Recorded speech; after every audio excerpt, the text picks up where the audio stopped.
Permanent hair removal at Anos. Flat 25% off. Call 970-389919. అప్పుడు నేను రోడ్ల మీద ఉండేటప్పుడు ఎప్పుడు చెన్నైలో ఉన్నప్పుడు గాంధీ అనే సినిమా రిలీజ్ అయింది. అది చూశాను, సెకండ్ షో అయిపోయింది.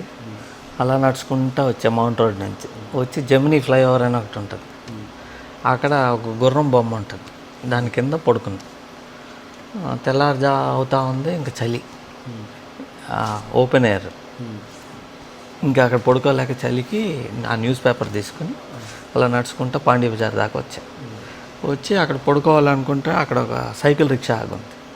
రిక్షావాడు అక్కడ మెట్ల మీద పడుకుని ఉన్నాడు, చాలామంది పడుకుని ఉన్నారు. నేను రిక్షావాడిని అడిగా, అన్న నీ రిక్షాలో పడుకుంటానే, రిక్షాకి షేడ్ ఉంటుంది కదా, పడుకో అన్నాడు. ఆ షేడ్ లాగి దాంట్లో పడుకున్నాను. ఇటు తిరిగా నాకు నిద్ర రాట్లా. ఎందుకు అనంటే ఆడు కింద ఉండే సీటు ఆడు తీసుకెళ్ళి దిండి కింద వేసుకున్నాడు. ఇంకా పడుకోలేక వెళ్ళి అక్కడ ఇంకో మెట్టు మీద నేను పడుకుని చెయ్యి ఇట్ట పెట్టుకుని పడుకుని న్యూస్ పేపర్ కప్పుకున్నాను. మంచి నిద్రలో ఒక ఎన్టీఆర్ పాట, ఎన్టీఆర్ జయప్రద పాట జరుగుతూ ఉంది. అట్లా పడుకుని ఉంటే వెనకెవరో గట్టిగా పట్టుకున్నట్టు అనిపించింది. పాటలో పట్టుకున్నారులే అనుకున్నాను. పట్టుకున్నట్టు అనిపించి వెనక్కి తిరిగి చూస్తే ఎవడో నా మీద వెనక పడుకుని గట్టిగా పట్టుకుంటున్నాడు. అప్పుడే పడుకుంటున్నాడు. అప్పుడు తోసాను, పొదలు ఆగు అంటున్నాడు. ఒక్క తోపు తోసాను, మెట్ల మీద దొల్లాడు, లేచి పరిగెత్తాను, ఎమ్మడి పడ్డాడు. ఇంకెంత దూరం పరిగెత్తాను నాకే తెలియదు. చాలా స్పీడ్గా చాలా దూరం పరిగెత్తి ఒక చోట ఆగి ఇంకా గట్టిగా ఏడ్చేసి, ఏంటిది, ఏం జరుగుతుంది, ఎందుకు ఇట్ట అయింది, ఏం అర్థం కాలేదు అసలు. ఎంత అప్పుడు మీ వయసు ఎంత ఉంటుంది, ఒక 13-14. ఇన్సిడెంట్ బాగా గుర్తుంది అంటే ఎందుకు ఇదే కదండి అన్ని గుర్తు. ఎందుకు అంత ఏడ్చారు అనడానికి ఏదో కనెక్షన్ ఉంటుంది కదా అంతే. అంటే ఎందుకు అట్లా జరిగిందో ఏమీ తెలియలే, నాకెవరూ లేరు. సిస్టర్ వీళ్ళందరినీ వేరే ఇళ్ళల్లో ఉండేవారు, నాకెవరు లేరు, ఒక్కడినే. ఏంటిది, వాడు నన్ను పట్టుకుని ఉంటే ఏమయ్యేది, ఏంది అసలు ఏం జరుగుతుంది నాకు అర్థం కాక ఒకటే ఏడుపు వచ్చేసింది.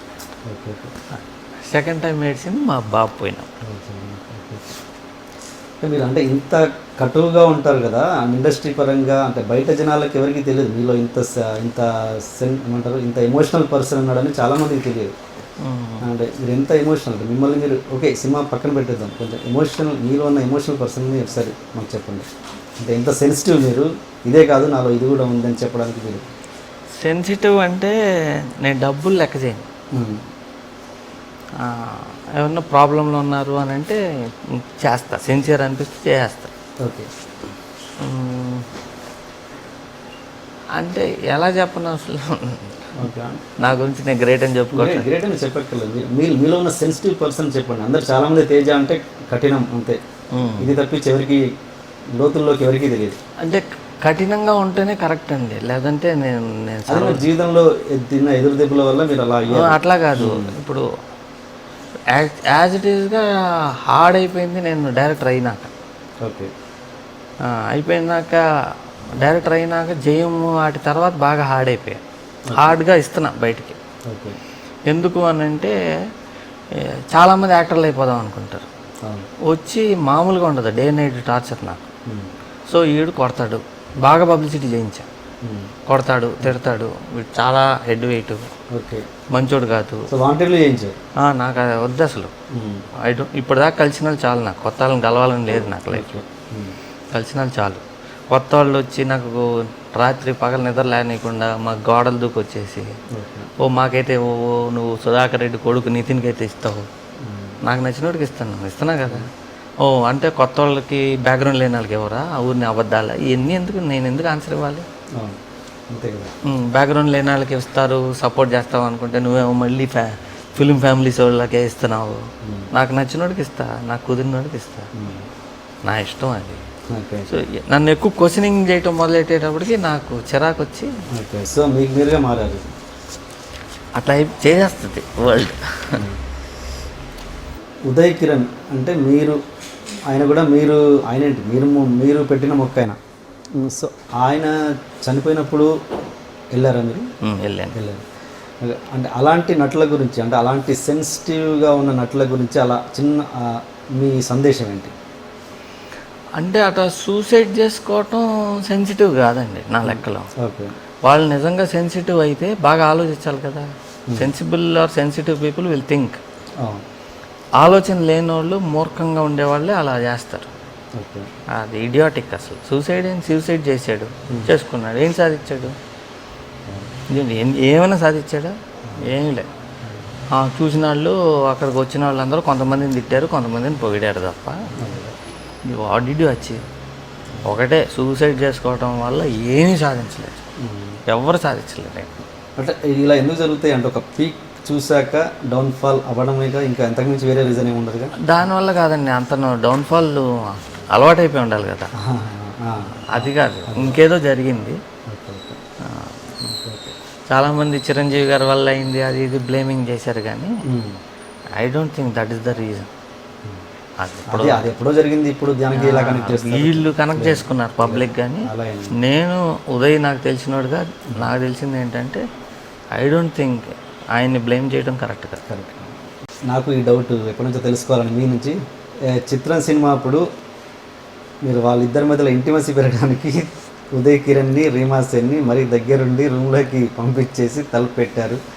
వాళ్ళు పెట్టేవారు వాళ్ళ మధ్య ఇంటిమసీ పెరగడానికి అనేది అప్పట్లో ఒక రూమర్. అది నిజమేనా? లేదు, కరెక్ట్ చెప్పండి.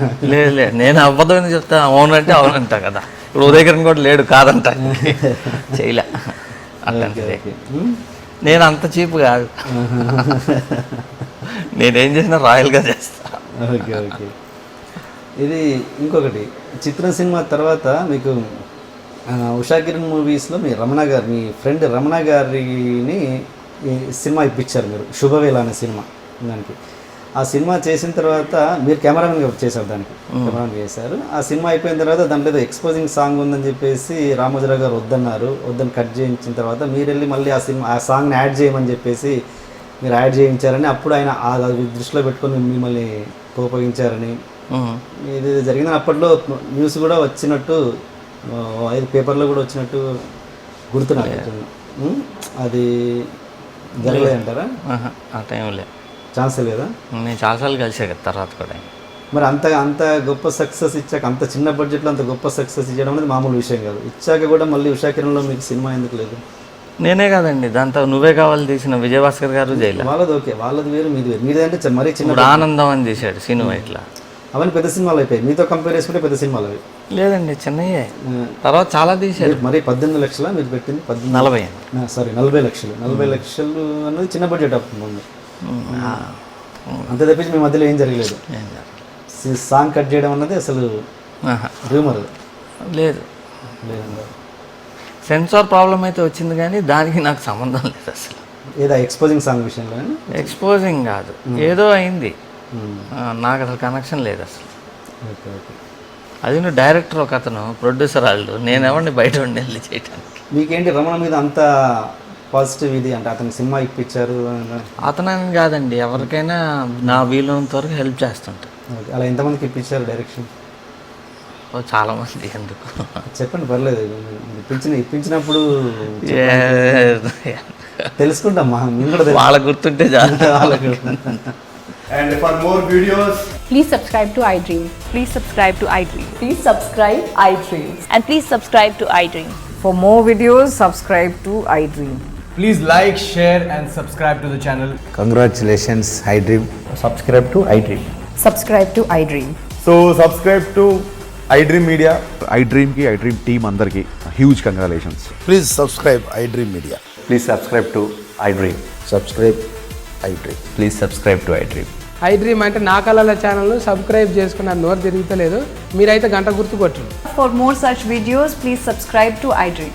Subscribe to iDream. Please subscribe to iDream. Please subscribe iDream Media. Please do subscribe to iDream. Please subscribe to iDream Media. For best entertainment and information, please subscribe iDream. And don't forget to subscribe to iDream.